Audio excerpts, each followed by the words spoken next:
Cristóbal, en nuestra conversación anterior comenzamos a comentar las concepciones paralelas. Íbamos a hablar del Homo ludens, pero la conversación estaba tan interesante y llegamos a temas tan relacionados con eso también, interesantes de comentar, que no llegamos al Homo ludens. Entonces podríamos partir por ahí esta vez, Claro. Mira, antes que eso, y espero llegar a los volúmenes. en No, esta oportunidad. antes que eso, me gustaría resaltar que, bueno, si hay estas 6 concepciones antropológicas paralelas, digamos, ¿no? Claro, uno podría decir, bueno, pero ¿cómo 6 nomás? Bueno, desde luego que pueden ser 20, pueden ser 30, obviamente, ¿no?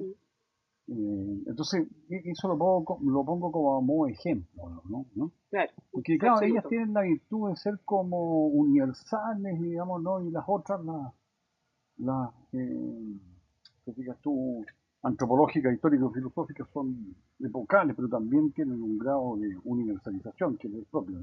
¿Por qué digo esto? Digamos, no? Porque también hoy en día, como no, por ejemplo, el filósofo coreano, Byung-Chul Han, sobre todo pensando en la sociedad del cansancio, ¿no? Un poco la idea que me parece interesantísima, digamos, ¿no? ¿Cierto? El mito prometeico, te digas tú, ¿no? ¿Ah? Entonces, como tenemos un Prometeo, digamos, ¿no? Te fijas tú que él le da el fuego a los hombres, digamos, ¿no? Y ahí está la clave de todo el desarrollo en términos de, digamos, algo que es potente, digamos, ¿no? El ser humano es algo de la historia, un tremendo mito, ¿no? Pero como es muy interesante, esto no lo hace Byung-Chul Han, es lo que se me ocurre a mí a partir de la lectura de la sociedad del cansancio, ¿eh? Cómo en algún momento, siglo XIX, Lago Alemán en Suiza, una competencia de quién escribe el mejor cuento de terror, digamos, ¿no? Y ahí están los Byron, ¿no? Y está, digamos, ¿no? El poeta inglés, digamos, ¿no? Shelley, ¿no? Y su mujer Mary Shelley. Y Mary Shelley, ¿ah? Se sabe que es una noche muy oscura, en fin, ¿no? Me parece mucho que una noche invernal, digamos, ¿no? Escribe el cuento más terrorífico y gana la competencia. Y ese es Frankenstein. Entonces, Frankenstein ya es como una suerte de Prometeo no encadenado, ¿no? Como en la tragedia, ¿no? Griega, sino que un Prometeo liberado, ¿no? ¿Por qué? Porque es, por decirlo así, un producto de la ciencia, un producto de la ciencia. Y cómo llegamos finalmente en el siglo XX sin esperarlo, digamos, ¿no? Te fijas tú con nuestra sociedad laboral que genera un estrés laboral gigantesco, ¿no? A cada cual nos pasa esta vorágine, esta locura en la cual vivimos, sobre todo en las grandes metrópolis de este planeta, digamos, ¿no? Especialmente la nuestra, Santiago de Chile, ¿no? Llegamos a un Prometeo cansado. O sea, tú eres un Prometeo cansado, yo soy un Prometeo cansado y, bueno, cada uno de los que está aquí Agobiado. presente, digamos, ¿no? Agotado, ¿no? Estresado, ¿no? De hecho, cada año nos pasa, ¿cierto? Que saliendo el verano, así como que se nos viene encima una maquinaria, pero terrorífica, digamos, ¿no? De todo lo que trae consigo el El año. super lunes y todo. Entonces, claro, esa es una concepción muy actual. Y que yo diría que dialoga muy bien con el ser humano frágil, por ejemplo, ¿Mm? ¿no? O también, qué sé yo, más allá de seis nombradas, te fijas tú, uno podría, digamos, traer a colación, digamos, no aquí a Sigmund Bauman, digamos, ¿no? Que ejerció una influencia bastante grande, por ejemplo, la interpretación que tiene Bauman, digamos, ¿no? Del nazismo, como que detrás del nazismo en realidad lo que hay, digamos, ¿no? Es una cuestión que tiene que ver con la tecnología, o sea, de cómo, te fijas tú, las posibilidades de transformar la sociedad que te brinda la técnica, digamos, ¿no? O sea, muy afín con la concepción heideggeriana, ¿no? De nuestra época como era de la técnica. O, por ejemplo, la concepción antropológica se puede desprender de un Guy Debord a la sociedad del espectáculo. Te fijas tú, otra mirada, digamos, ¿no es cierto? O sea, cómo la sociedad se volvió eso, digamos, ¿no es cierto? O sea, miradas de sociólogos, filósofos, digamos, ¿no? Que Que sin aportan embargo, una riqueza enorme, aparte también de otros que son antropólogos, filósofos, digamos, ¿no? entre todas también Claro, está esta idea de este individuo desgajado, de esta falta de espacio público, de esta falta de pertenencia, de este hombre claro, que a partir de todo este agobio al final se ve alienado y el sentido del humano está ahí claro. eh, O incluso presente. también, obviamente, cómo no recordar el hombre unidimensional de Marcuse, Claro. ¿no? ¿ya? El individuo en la gran Claro, sociedad, cuando ya no claro, tenemos la posibilidad de ser claro. y actuar de la misma. Lo que pasa, digamos, ¿cierto? ¿No? Que hay un capítulo ahí en la cartografía antropológica reservado, digamos, ¿no? Para, eh, digamos, como lo que tiene que ver con el hombre masa, ¿no? ¿Cierto? Eh, Ortega y Gasset, digamos, ¿no? De la rebelión de las masas, un libro muy antiguo de Ortega, ¿no? Y que está muy en la línea también del hombre unidimensional de Marcuse, digamos, ¿no? ¿Cierto? O del modo, digamos, ¿no? Como, qué sé yo, está pensando Hannah Arendt, digamos, ¿no? ¿Cierto? Esta sociedad eminentemente laboral, digamos, ¿no? Y el extravío que trae consigo, que sea, ¿no? Eh, entonces, eh, ello, digamos, ¿no? A modo de un excurso, te fijas tú en ese capítulo, digamos, ¿no? Porque la verdad es que toda concepción antropológica, digamos, ¿no? ¿Qué es lo que implica? Implica un ideal. ¿Te fijas tú? O sea, el ser humano singular, que el ser humano se singularice con Kierkegaard, digamos, ¿no? O sea, se vuelva como netamente individual, no importa desde Kierkegaard en adelante el hombre de carne y hueso, digamos, ¿no? O sea, vaya, igual es como una suerte ideal, digamos, ¿no? Que ojalá cumpliéramos. El hombre como posibilidad y proyección de Jaspers y Heidegger o el ser humano activo. Son ideales que nos mueven, digamos, ¿no? ¿Te fijas? En cambio, el hombre masa no, pues, no es tal. Entonces, por eso es que no tiene ese estatuto de ser propiamente una concepción antropológica como las otras que Que nos nunca brinda más la tener. historia de la filosofía, digamos, ¿no? Ahora, eso no las menoscaba, lo que pasa es que está como en otro plano, digamos, ¿no? Está en el plano, por decirlo así, de, del lado como penoso del ser humano a lo largo de su historia, ¿ah? De su cruda realidad. Te fijas tú de, digamos, ¿cómo decirlo? Digamos, Tiene que no. ver también con la inclinación de ser testigo, el filósofo como testigo que también planteabas Claro, tú, dar testimonio de esta época en la que estamos y también dar cuenta de este estado de masa, de alienación. claro, sí, sería como otro aspecto del testigo del ser de Eugen Fink. ¿Eh? Claro, que es otra concepción. Sí, bueno, De finalmente, bueno, Ludens. el Homo Ludens, ¿cierto? De Huizinga, digamos, ¿no? Yo lo que más resaltaría, digamos, ¿no? ¿Cierto? Es que Huizinga de forma muy provocativa lo pone como, digamos, origen de la cultura, digamos, ¿no? ¿Cierto? O sea, como que hay cultura porque hay Homo Ludens, digamos, ¿no? Y cómo, digamos, el ser humano es Homo Ludens, digamos, ¿no? Y si juega ciertos juegos específicos, digamos, ¿no? ¿Cierto? Como pueden ser juegos de competencia, que ya están también en Huizinga, digamos, ¿no? Que son los juegos de Agón, ¿no? O si juega juegos, digamos, ¿cierto? De Alia, que eso ya tiene que ver con la clasificación que hace posteriormente Cayuá, ¿no? Pero inspirado en Huizinga, digamos, ¿no? O sea, juegos de lo aleatorio, el azar, la suerte, te fijas tú, o el destino, ¿no? Eh, todo eso son como celebraciones, te fijas tú, es como el ritual, porque nuestra sociedad, digamos, en la cual vivimos como no es agonal, es de competencia, siempre se están enfrentando unas capacidades con otras. Entonces, a través del fútbol, te fijas tú, y hasta un juego mental, no solamente físico como el fútbol y el ajedrez, ¿no? Se están enfrentando, ¿cierto? Esas capacidades, pero al modo de un ritual, ¿no? Entonces, ante todo resaltaría eso. Y por otra parte, digamos, ¿no? Porque obviamente el tema es inmenso, digamos, ¿no es cierto? De cómo, y todas estas son las cosas que aprovechando posteriormente, 20 años más tarde, Roger Caillois, digamos, ¿no? ¿Ya? Que lo lúdico, digamos, ¿no? Tiene relación, digamos, ¿cierto? ¿No? Con, eh, digamos, el cómo sí, ¿no? ¿Ah?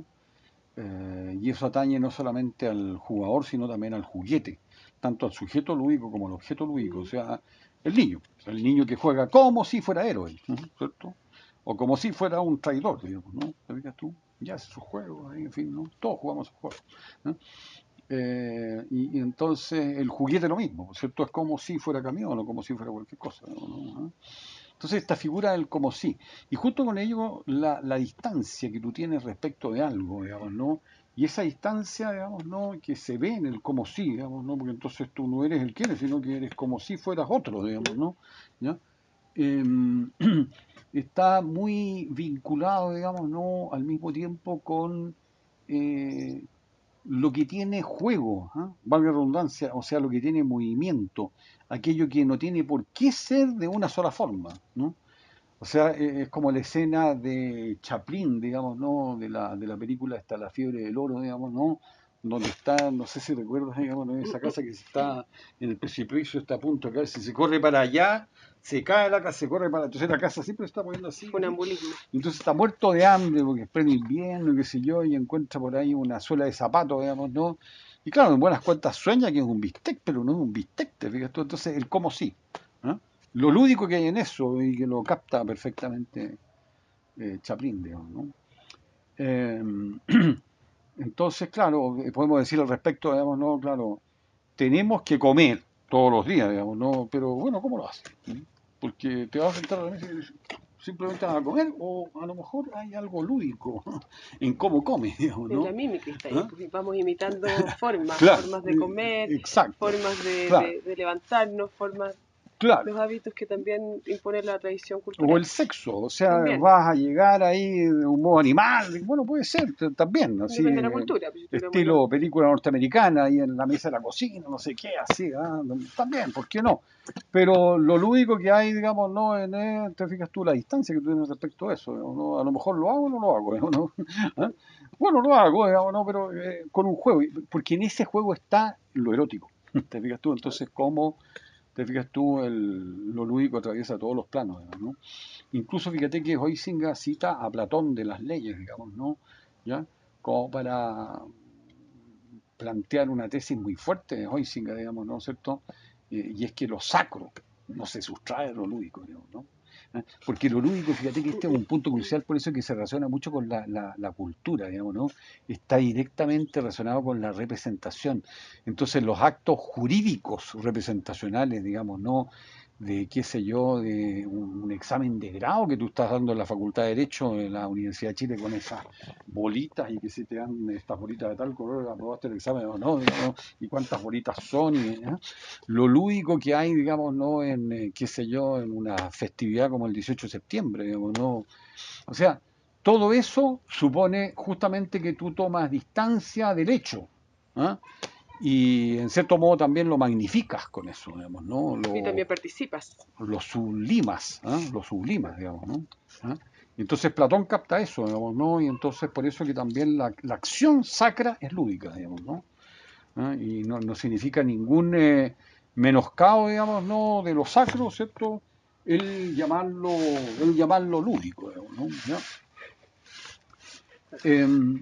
Bueno, em, como tú mencionabas, digamos, ¿no es cierto?, el testigo del ser de Fink, ¿no? ¿Ah? Más allá, ¿cierto?, de lo que plantea Heidegger, digamos, ¿no? ¿Cierto? Su concepción del Dasein, digamos, ¿no? Se trata no únicamente de que cada cual es un ahí, del ser un espacio abierto, un lugar donde se puede revelar o ocultar el ser y todo lo que es, digamos, ¿no?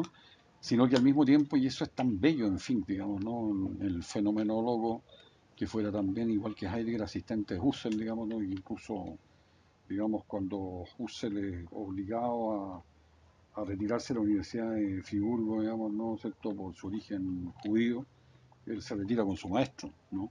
Incluso salva su obra, ¿no? Salva su obra porque como hay quema de libros, digamos, ¿no? Entonces la obra de Husserl se va quemando, ¿no?